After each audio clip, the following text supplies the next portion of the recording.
Hi friends, welcome to Tamil Samayal. இன்னைக்கு நம்ம சேனல்ல கருப்பு உளுந்து லட்டு எப்படி செய்யறதுன்னு பார்க்க போறோம். இப்போ பாத்தீங்கன்னா நம்ம சத்தான ஒரு கருப்பு உளுந்து உருண்டை தாங்க பண்ண போறோம். அது நம்ம எப்படி செய்யறதுன்னு பார்க்கலாம் வாங்க.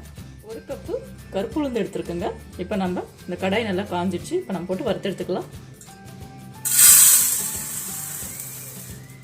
நல்லா பொன்னிறமா ஆவற வரைக்கும் நல்லா வறுத்து எடுக்கணுங்க.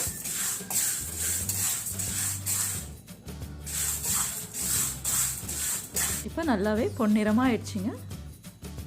இப்போ ஒரு பிளேட்டில் மாற்றிக்கலாம்.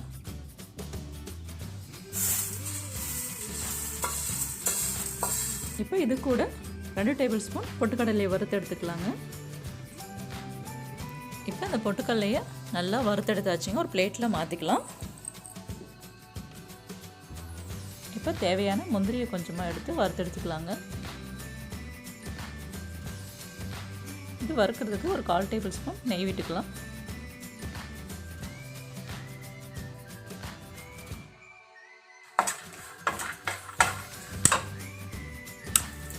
இப்போ போதுங்க. இப்போ நம்ம ஸ்டாப் பண்ணிக்கலாம். முந்திரி நல்லா வறுத்துடுச்சு.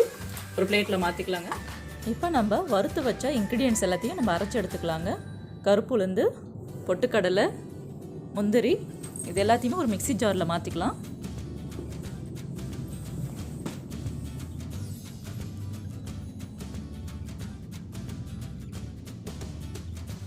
இப்போ இது கூட ஒரு 1/4 டேபிள் ஸ்பூன் ஏலக்காய் பவுடர் சேர்த்துக்கலாங்க. நல்ல வாசனையாக இருக்கும். இப்போ நம்ம எந்த கப்பில் கருப்பு உளுந்து எடுத்தோமோ அதே கப்பில் ஒரு 3/4 கப்பு வெல்லத்தை போட்டு அரைச்சி எடுத்துக்கலாங்க. இப்போ இதை நல்லாவே நம்ம அரைச்சி எடுத்தாச்சுங்க. கொஞ்சம் கொரகொரப்பாக அரைச்சா நம்ம சாப்பிடும்போது இன்னும் நல்லா டேஸ்டியாக இருக்கும். இப்போ இதை ஒரு பிளேட்டில் நம்ம மாற்றிக்கலாங்க.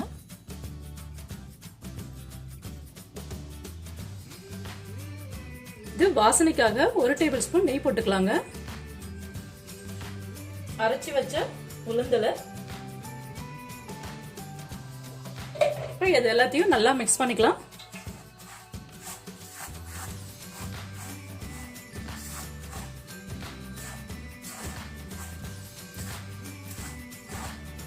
இப்போ நல்லா மிக்ஸ் ஆயிடுச்சுங்க. இது கூட நம்ம இப்போ பிசையறதுக்கு பால் தாங்க எடுத்துக்க போகிறோம். இது கொஞ்சம் சூடாக இருக்கும் போதே பால் கொஞ்சம் கொஞ்சமாக ஊற்றி பிசைஞ்சிக்கணுங்க. இங்கே பாருங்கள், கொஞ்சம் கொஞ்சமாக ஊற்றி நம்ம பிசைஞ்சிக்கலாம். சூடான பால் தாங்க வேணும். இது மாதிரி கொஞ்சம் கொஞ்சமாக ஊற்றி பிசைஞ்சிக்கலாம். ஏன்னா இது கூட வெல்லம் இருக்குங்க. வெல்லம் இருக்கும்போது சூடாகும் போது மெல்ட் ஆகிடும், நல்லா மெல்ட் ஆகும். அப்போ நமக்கு பிடிக்கிறதுக்கு ஈஸியாக இருக்கும். நமக்கு ஃபுல்லாக நெய்லாம் யூஸ் பண்ண தேவையில்ல. இது மாதிரி பால் வச்சு யூஸ் பண்ணிக்கலாம். இப்போ நம்ம தேவையான மாவு எடுத்து உருண்டை பிடிச்சிக்கலாம்.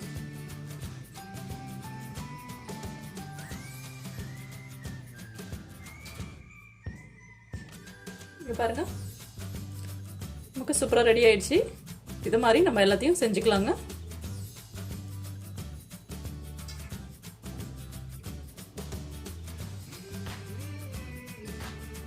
இப்போ இதே மாதிரி செஞ்சு ஒரு பிளேட்டில் வச்சுக்கலாம்.